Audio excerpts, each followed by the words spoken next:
मे 2024च्या शेवटच्या आठवड्यात रणथंबोरला गेलो होतो. साधारण 45च्या आजूबाजू टेम्परेचर होतं. तुफान गरम. उघड्या जीपमधनं दुपारी प्राणी शोधायचे म्हणजे आमची सुद्धा लाई होत होती. पण उत्साह तेवढा दांडगा होता म्हणून फिरत होतो.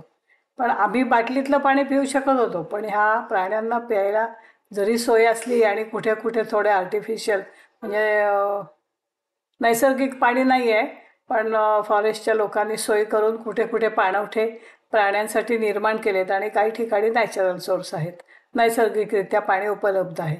पण त्या प्राण्यांना त्या पाण्यापर्यंत जायचं म्हणजे अक्षरशः तोंडाला फेस येत होता. हा तो दिसतोय तो कार्तिकेय म्हणून मोठा मेल टायगर आहे रणथंबोरमधला, आणि तो पाण्यासाठी फिरत होता. आमच्या मागे त्याच्या तोंडाला फेस आलेला होता आणि तो जीपच्या मागे इतक्या जोरात येत होता की जीप रिव्हर्समध्ये घेऊन त्याच्यापासून दूर जाता जाता ओरडाआरडी करून पुरेवाट झाली होती.